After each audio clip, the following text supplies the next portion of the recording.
안녕하세요, 김성태입니다. 제 구독자 여러분들, 여름 성수기는 잘 보내고 계신가요? 아시는 분들은 아시지만 저도 지금 펜션을 운영을 하고 있습니다. 17년 된 아주 오래된 펜션을, 물론 화려하지는 않겠죠. 이 펜션 자체가 또 목조 건물이니까요. 근데 이 펜션을 이용해서 지금 벌써 만실을 채워가고 있고, 여름 성수기 기간에 이제 거의 만실을 다 채워놨습니다. 이제 저 같은 경우에는 이제 9월 달에 예약률을 어떻게 늘릴지 이 마케팅 방법에 대해서 이제 좀 더 신경을 쓰고 있는 상황입니다. 저처럼 이렇게 오래된 펜션도 좋은 예약 사항을 보이고 있으니까 이 채널을 구독하시는 저의 구독자님들도 조금 더 분발하셔서 좋은 성과를 얻길 바랍니다. 제가 이렇게 카메라를 켠 이유는 당연히 펜션 운영에 관련된 내용이겠죠. 다름이 아니라 저도 평소에 비수기 때는 펜션 광고하는 이 툴들, 그러니까 뭐 네이버 키워드 광고 쪽이나 파워링크 광고, 플러스 광고, 그리고 뭐 구글 쪽, 그리고 인스타그램, 이런 광고 채널들을 일주일에 뭐 한두 번 정도만 들어가서 체크를 합니다. 그런데 요즘 같은 경우에는 또 이제 성수기고 하니까 매일매일 체크를 하고 있습니다. 그것도 하루에 뭐 몇 번씩 들어가 보면서 체크를 하고 있는데 지금 벌써 한 어제 정도서부터는 키워드 단가가 조금씩 달라지기 시작을 했습니다. 이를테면은 어제는 클릭당 단가가 1,000원 하던 키워드가 지금 뭐 950원, 900원 이런 식으로 떨어져 가고 있습니다.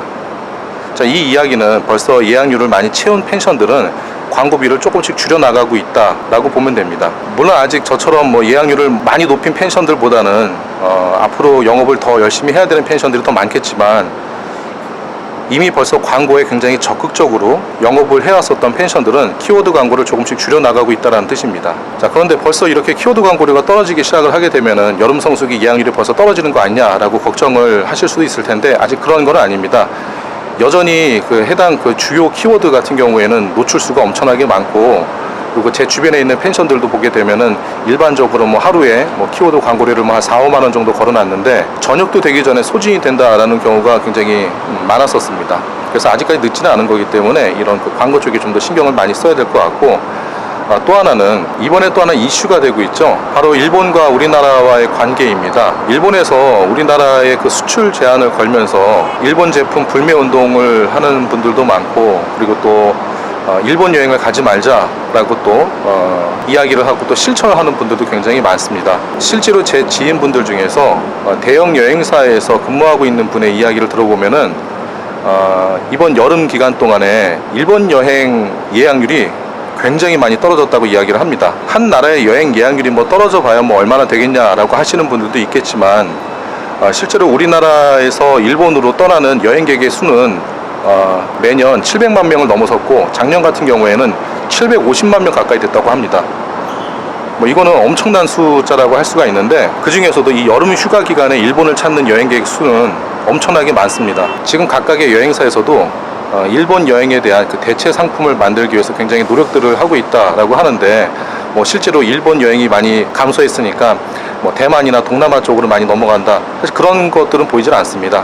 아마 많은 사람들이 대체 해외 상품을 예약을 하는 경우도 많겠지만, 상식적으로 생각을 해보면은 가장 핫한 시즌에 항공권이나 이런 호텔들을 다 취소를 하고 다시 또 8월 달에 여행을 가기 위해서 그 비싼 항공료와 호텔료를 지불해서 다시 또 여행지를 찾는 사람들의 수는 분명히 떨어질 거라고 생각합니다. 그러면 일본 여행을 계획했던 사람들의 다른 선택지는 물론 해외에도 있겠지만 분명히 또 국내 여행지로 옮겨지겠죠. 휴가는 안 갈 수는 없을 테니까요. 많은 분들이 펜션의 예약률이 또 작년 같지가 않다, 뭐 재작년 같지가 않다라고 이야기를 하시고, 그리고 8월 달 같은 경우에도 8월 초에는 예약이 많이 들어왔는데 그 이후서부터는 예약이 지금 안 들어오고 있다라고 걱정들을 많이 하십니다. 분명히 이 일본 여행에 관련된 반사이익도 분명할 거라고 생각합니다. 물론 최근에는 휴가를 떠나는 시즌이 7월 말에서 8월 초로 한정된 건 아닙니다. 몇 년 전에는 휴가 시즌을 이렇게 몰아서 다녀오는 경우가 참 많았지만, 요즘 같은 경우에는 좀 탄력적으로 휴가 기간을 정하는 경우가 좀 더 많아졌습니다. 그래서 아직 일본 여행에 대한 대체 상품, 물론 그 사람들은 국내 여행으로 많이 돌릴 수도 있겠죠. 그리고 탄력적인 여행 휴가 스케줄, 이 내용만 봐도 아직까지는 여름 성수기 기간이 끝난 게 아니고 할만하다라고 생각이 듭니다. 그래서 제가 영상 서두에서도 아직 좀 더 분발을 하셔야 되는 분들은 조금 더 열심히 하게 되면 좋은 성과를 얻을 수 있다라고 말씀을 드렸었는데, 이런 또 여러 가지 또 상황들이 지금 펜션을 운영하시는 분들에게는 또 좋은 상황으로 또 비춰질 수가 있기 때문에 조금 더 분발하게 되면은 분명히 좋은 성과를 얻을 수 있을 거라고 생각합니다. 키워드 광고료나 이런 광고비가 점점 떨어진다라고 해서 이제 여름 성수기가 거의 끝나는 거 아니냐라고 포기하지 마시고 지금 좀 더 광고 쪽에 집중해야 될 때라고 생각합니다. 오늘 제 이야기 여기서 마치겠습니다. 감사합니다.